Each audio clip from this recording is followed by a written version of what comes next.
est-ce que ça vous dit de discuter avec nous? Je m'appelle Sarah et j'ai 13 ans.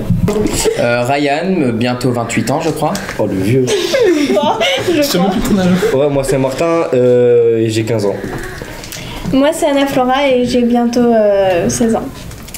Moi c'était ça et j'ai malheureusement 26 ans. Moi c'est Iliad et j'ai 14 ans. Je m'en souviens même plus. Donc on va avoir une discussion sur un sujet qu'on va tirer au hasard. Et on est ici pour s'écouter, pour avoir des points de vue divers, selon les âges aussi, parce qu'on a des âges différents. Main innocente. Qui? Une main innocente. Le régisseur. T'imagines dans un film ils font ça? Il y a pas genre 2 minutes on a dit faut pas qu'il apparaisse. Ah non d'accord ok. Ah mais c'est la guerre. Ouais. Ok c'est parti, qui se lance sur la guerre? L'idée, bon forcément c'est un sujet d'actualité, c'était la guerre de façon générale, plus précisément vu que c'est un sujet d'actualité, Ukraine-Russie.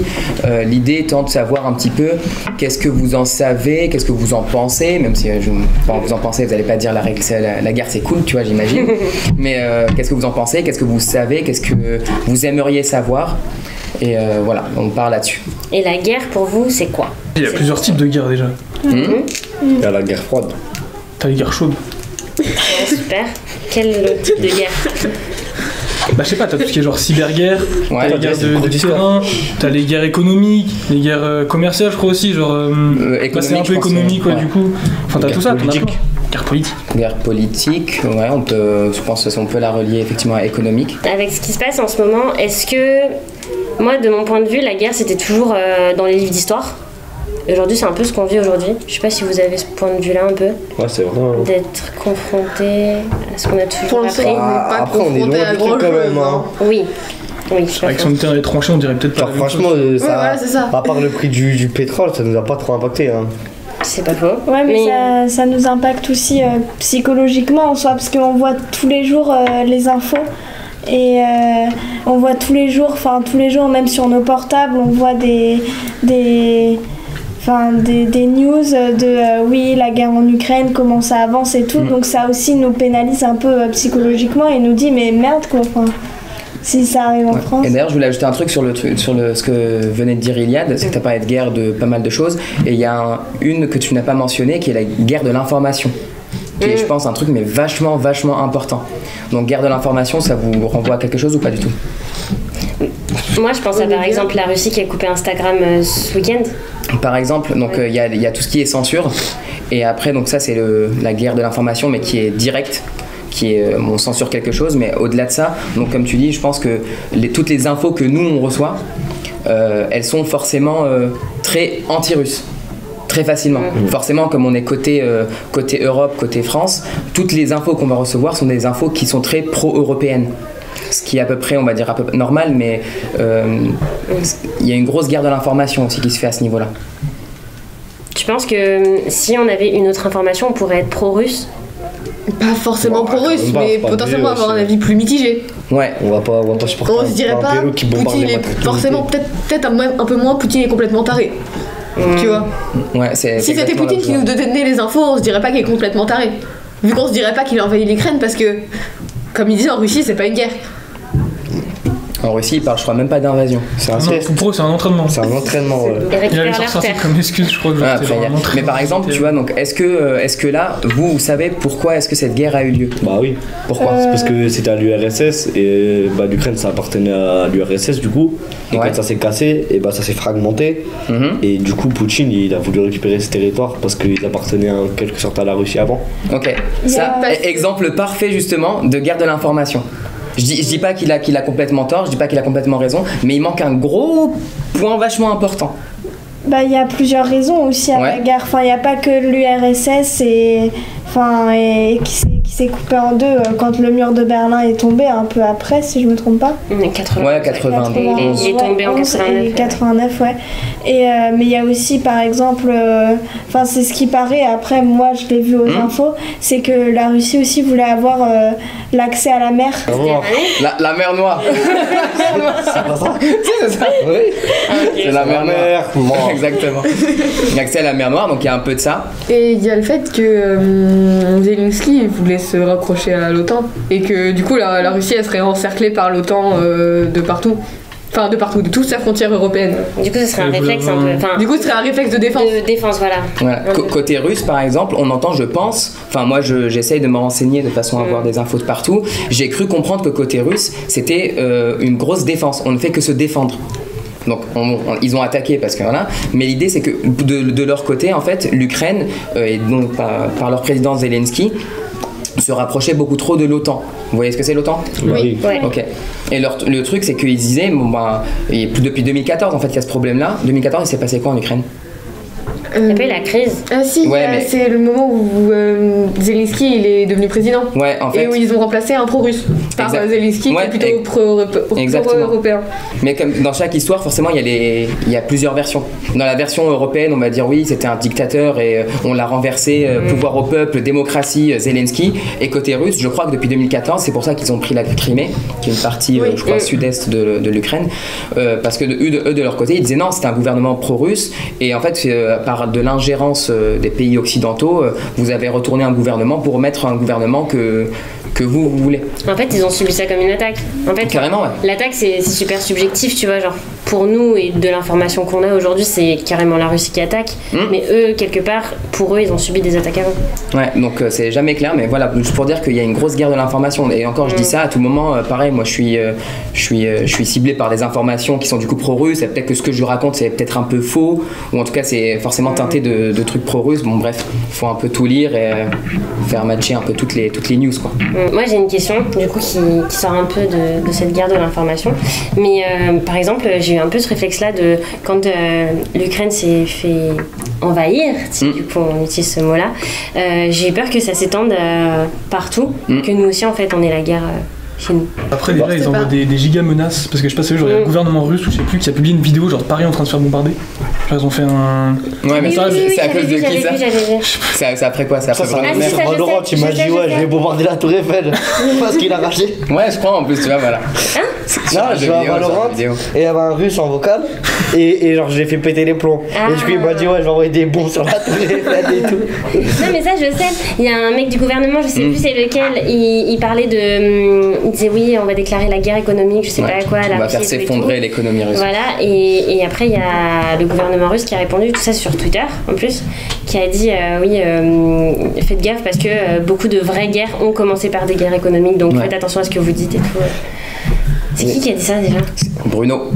Bruno Fernandez. Quel Bruno? Bruno Fernandez. Bruno le maire. Heureusement qu'on n'est pas en direct. T'es pas censé parler toi. Ouais. Par rapport à Tessa qui disait peut-être que ça va venir jusqu'en France, je dirais peut-être pas que eux vont venir jusqu'en France, mais peut-être plus que la France va aller jusqu'en Russie, tu vois. Genre jusqu'en Ukraine, c'est plus probable, non? Genre justement, on envoie des trucs là-bas. Pas tant que l'Ukraine n'est pas dans l'OTAN et l'Ukraine elle va pas se mettre dans l'OTAN parce que le but c'est pas que l'OTAN se fasse attaquer par la Russie. Donc après regarde, je comprends tout à fait ce que tu dis, mais moi j'aurais plus peur que Poutine envoie des trucs quand même. Oui, enfin qu'on se reçoive des trucs dans la gueule, oui. Parce que tu vois, il instaure quand même, en tout cas dans les vidéos qu'on a de lui, qu'il met sur les réseaux et tout, il instaure un peu un climat de terreur, je trouve. Il utilise un peu la peur du quiconque aide l'Ukraine, c'est sûr, ils vont avoir des conséquences, gna gna gna. Bon, les conséquences, on les a vues plutôt économiques qu'autre chose. Mais voilà, tu sais, ça faisait un peu peur du style on va aider l'Ukraine, on va prendre des réfugiés avec nous et en fait il va y avoir des répercussions, tu vois. Mais en même temps, aujourd'hui, Macron, c'est un des seuls à être vraiment en communication avec lui. Des appels le soir. Oui, t'as vu sur des petits FaceTime. Je me dis, bon, il y a, je sais pas, après Macron, je pense qu'il joue un petit peu sa place. Si, ça c'est une autre. Ça va, mon petit Vlad. C'est un autre débat, mais moi par contre, un truc qui m'a frappé, c'est la dernière fois j'étais sur la route, je revenais d'Allemagne à la fin des vacances, et je croise une voiture sur l'autoroute, une voiture ukrainienne, donc immatriculée ukrainienne, avec plein d'affaires dedans, tu vois, ça se voit, les gens ils ont déménagé. C'était une dame avec 2 de ses enfants et son chat dans la grille, comme ça, dans sa petite cage là. Et elle était ultra poussiéreuse. Et ça m'a fait bizarre, la voiture. La dame, elle était sale. Elle était poussiéreuse, madame. Non, la voiture était super poussiéreuse et ça m'a fait bizarre.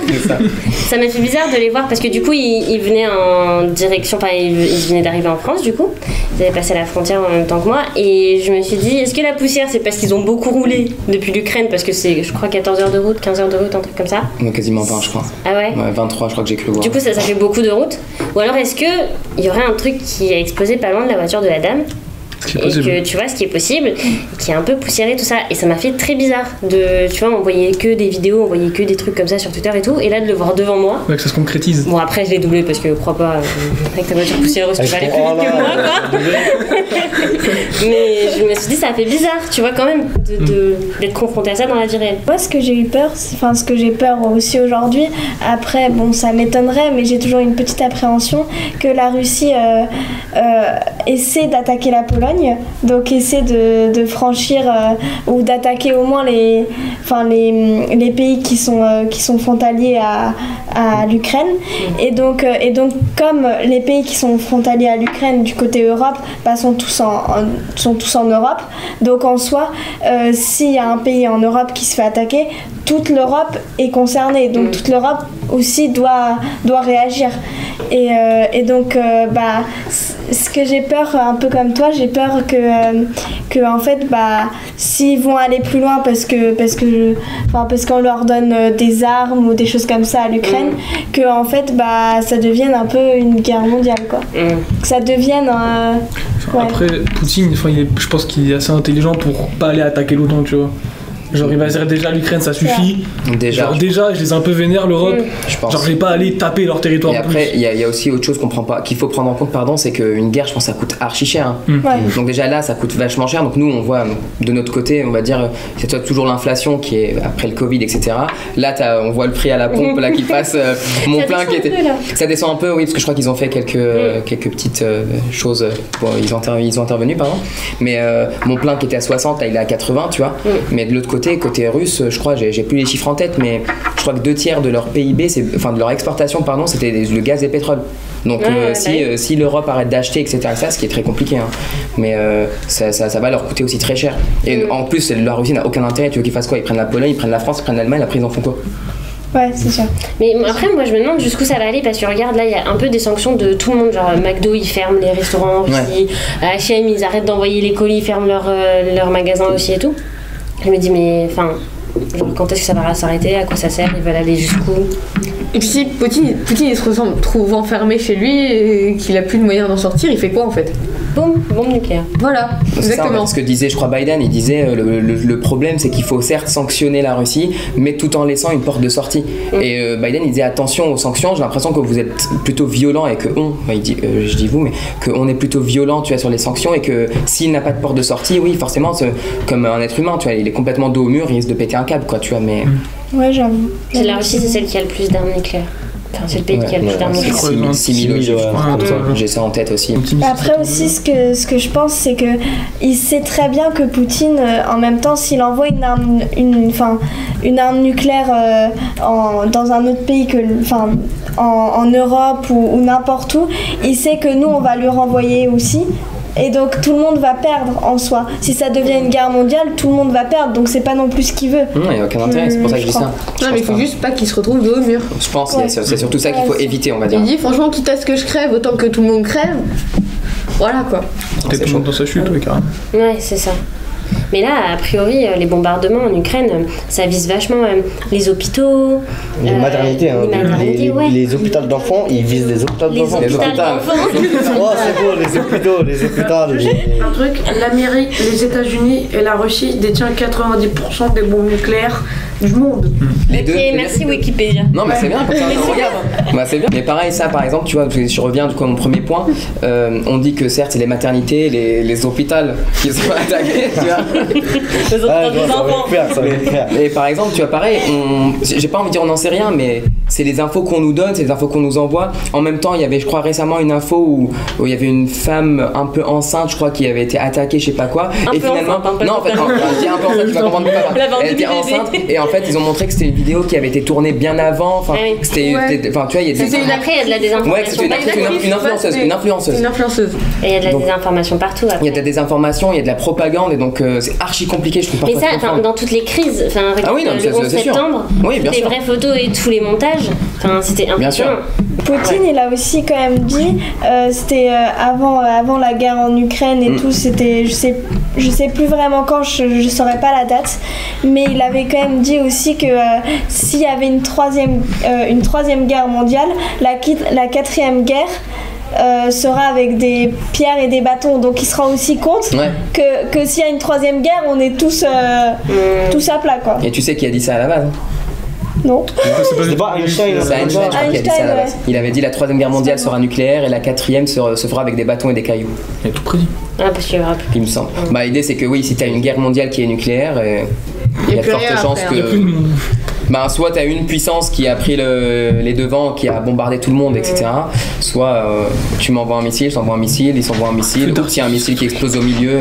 Mais en fait, dans les pays de l'Est, ils ont presque tous des bunkers, nous on n'a pas ça. Hein. Nous on n'a pas, non. Nous, plein fouet. Hein. Franchement, aucune protection. Moi j'ai un parking. J'ai une carte à la limite en sous-sol. Il y a quand même des anciens bunkers dans les forêts là. Après ça va, tu vois, alors ici à la Selle, je pense pas qu'on ait des problèmes, tu vois. Ouais. On est à côté de Paris. On est à côté de Paris. Vu que c'est juste à côté. Hein. Il va pas dire attendez, là j'enchère, on fait attention. Bah, si. Là maintenant c'est c'est comme le nuage là de Tchernobyl. Ça dépasse pas les frontières. Là, c'est pareil, c'est Paris intramuros, tu vois. T'inquiète, Hidalgo elle a fait le travail. C'est réfugié dans le métro. Ouais, ça dans le métro. Il dépasse pas le pays. Il a fait le bon. C'est intramuros la bombe, cette monte. Je sais pas si vous êtes allé à Hiroshima, mais. Tu fais. Elle reste des trucs encore. Bah, je crois que. Bah, ça fait Voilà. Mais je crois, mais si, il reste des trucs à Hiroshima. Non, mais j'ai lu des bâtiments. Oui, mais ça a été reconstruit, mais sur place, je crois que c'était un peu ravagé. Mais c'est pas totalement désert maintenant? Je crois pas, non. Il doit y avoir 3 habitants. Non, je crois pas. C'est pas des habitants, c'est des squatteurs. C'est plus grand que ça, mais quand tu vas au Japon, tu peux vivre. Avec 6 jambes. Bah, moi je suis allé au Japon, je voulais y aller, sauf que j'étais rapatrié Covid, tout ça quoi, mais. T'es en plein milieu de la zone de radiation. Oui, mais c'est clair que là. C'est-à-dire que t'as des rats à 3 têtes et c'est un peu tout quoi. Non, mais je te jure, je crois que dans Hiroshima, t'as des bouts, c'est pas habité du tout. Hein. Oui, c'est possible. Tu peux à peine. Bah, je pense qu'il y a encore des radiations. Hein. Voilà. Ouais, oui, ah non, mais ça c'est sûr. 1945, ouais, je pense qu'il faut au moins une centaine d'années selon la demi-vie de certains atomes radioactifs. Ah oui, on a vu ça en cours, forcément, Martin. C'est la météo. Comme Tchernobyl. Hein. Ouais. C'était quand Tchernobyl? Tchernobyl, C'était c'était il y a pas si longtemps, c'était pendant la guerre froide, j'ai plus la date exacte. Attends, on a vu ça avec Yasmine, je crois que c'était un truc genre. Attends. Ça part sur un truc d'histoire. Oui, on a vu avec Dans les 70 ou dans les 80. Ouais, un truc genre 80, je crois, 80. Entre 60 et 80, j'ai envie de te dire, mais je te donne un. Oui, parce que ma mère, elle était née, 86 en Pauline a dit qu'elle s'en souvenait. Combien? Mais qu'elle était toute petite. Pauline. Ouais, donc c'est pas 80 quelque chose. C'était encore l'URSS à l'époque, parce que c'était en J'allais poser une question trop bête. J'allais dire, vous vous souvenez du 11 septembre, mais j'étais même pas née. Non, je m'en souviens. Tu t'en souviens? Moi, ouais. Moi aussi. J'étais en Algérie à l'époque. Moi, je revenais de la maternelle. Alors? Ça a été le 26 avril 1986. 86, Bravo. 86, tu vois. Donc ouais, c'est encore l'URSS. de fou. Environ 5 fois la bombe Hiroshima. 86. Pas longtemps. C'était il y a pas si longtemps que ça, c'était une quarantaine d'années. 36 ans? 40. 86. Ah, d'accord, c'est pas ça. Et justement, à l'époque, avec l'accident, ils ont dit non, ça passe pas les frontières, ça s'est arrêté au niveau des armes. Bien sûr. C'est Gandalf. Ils ont construit une barrière, t'inquiète. Ils ont construit une barrière. Le mur. Enfin, un mur de Chine. De passerie. Mais en vrai, là, en plus, ils ont plus aucun contact avec Tchernobyl, là, parce que la Russie a tout coupé. La Russie a pris du coup a pris la ville. Elles sont entrées dedans. Par contre, il fallait t'inscrire au podcast en fait. Ouais, je voulais parler et donner. Ouais, j'avoue. Déjà qu'on ne voit pas à la caméra, tu vois. C'est normal. Non, tous là. C'est la voix. Ici, la voix. Je sais pas si vous connaissez ça. Dans Secret Story. C'est le régisseur. Ici, la voix. Iliad, tu as été désigné. Tu vas aller à Tchernobyl. Ah bon, t'imagines ceux-là au front là? Oula. Oh, les noobs au fond, mais ouais. Pour combien tu sautes dans mon rôle? Faut pas combien tu montes sur la tranchée là. On va de 1, de 2. Oh merde. Comment tu piques? Alors rendez-vous sur notre chaîne pour suivre les aventures de notre école. Et surtout, n'oubliez pas de vous abonner pour ne rien rater.